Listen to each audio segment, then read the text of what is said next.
Hey, Jonathan here. I've got a question from Alex. How can you handle a situation where, I'm going to paraphrase, how can you handle a situation where you're dealing with a gatekeeper who's just taking orders from a decision maker and passing them on instead of having a two-way conversation that would reveal the why of the project? So I'll sort of paraphrase the background here. The situation is that you've been contacted by someone who's looking for a quote. You probably got an email, or yeah, probably an email where someone said, "Hey, we're looking for someone who does what you do. What's your hourly rate?" And maybe they've even got a little bit of, they probably haven't even told you anything about the project in that initial contact. And the person, at this point, you don't know if the person is the economic buyer or just some gatekeeper that's been tasked with finding a whole bunch of people who do Rails development or iOS development or market research or data analytics, whatever the thing is. So you want to find that out.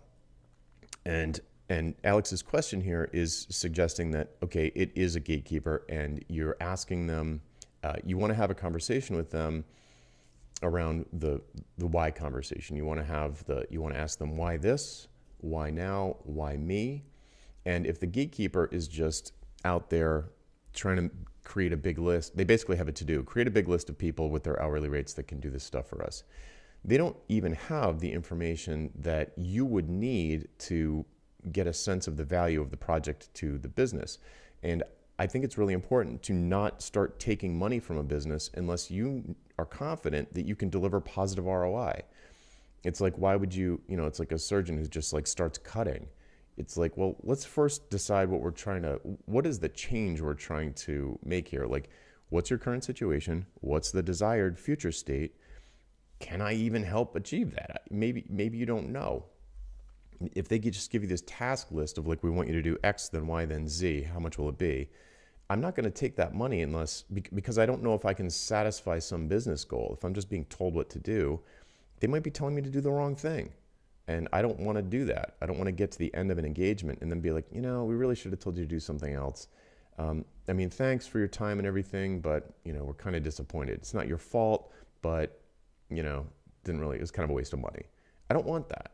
So I want to know up front. I'm not going to start up front unless I know that there's some goal that I believe that I can help them reach.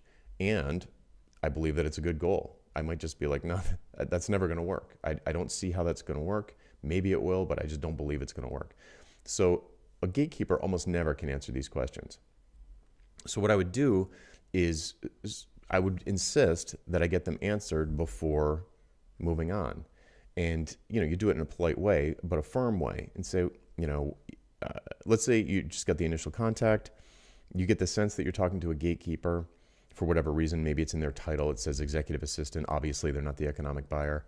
So you could say, okay, here, I would love to help you with this. This is in my wheelhouse, the things that you're looking for. I'd like to have a meeting with the people. I would like to have a meeting to talk about the project. And the kinds of questions I'm going to ask are these. These are the kinds of questions I need to get answered before I know if I'd be a good fit for the project. And I'd put questions in there that the gatekeeper can't answer. And so maybe they'd get back to me and be like, well, first we just want your hourly rate, or I don't know, let's talk about those on the phone. But I would insist that like someone who be there that can answer those questions, or I'm not going to waste my time with the phone call.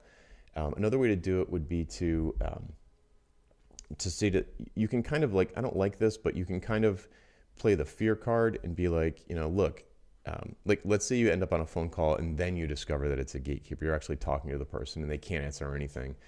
And you say, well, look, you're sort of responsible for getting this project going, right? And they'll say yes. And are you going to be involved with the project throughout? You're kind of managing it, shepherding it through the process? Yes, that's what I'll be doing. All right, well, wouldn't it be good to know what a home run's going to look like so that we don't get to the end of the project and it's like a failure on your record? Wouldn't you like to get to this end of this project and be able to say that you managed a project that revolutionized the business? Wouldn't that be better, for your career or for your resume or for your promotion? And presumably they're going to say yes.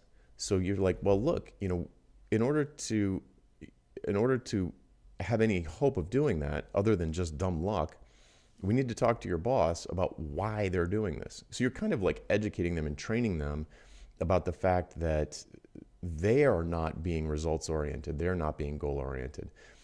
So, it's an art, not a science, but basically what you have to do is you have to get past the gatekeeper. If you don't, you're just like, it's a recipe for failure. There are just way too many assumptions.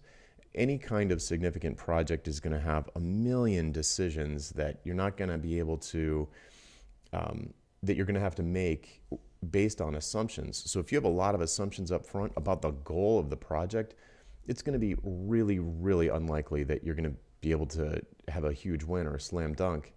It would just be dumb luck if that happened. So getting that stuff squared away up front is critically important. One last thing, you can kind of, if you can't get past the gatekeeper, but you really want the gig for whatever reason, maybe you need the money, or maybe it's a really nice client or marquee client that you'd like to work with, you can price the proposal really high. No, like ridiculous, not ridiculously high, but like at a point where you know that the person is not expecting it to be that high, so that they have to get approval from someone farther up the chain. So you're almost using the proposal as like a tactic to start a new conversation and probably write a new proposal. So you talk to the gatekeeper, this list of things they give you give them a fixed price. It's like shocking to them how expensive it is, and them to come back to you and be like, how could this possibly be? You'd be like, well, these are the goals that I imagine that I'm guessing you guys are going to get from this.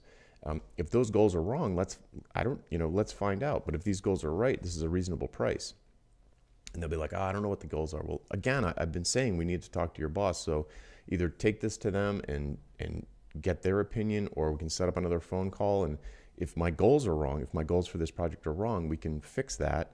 And then I can give you a new proposal that's more appropriate for what you're looking for. So it's a process. It's not easy. So a lot of times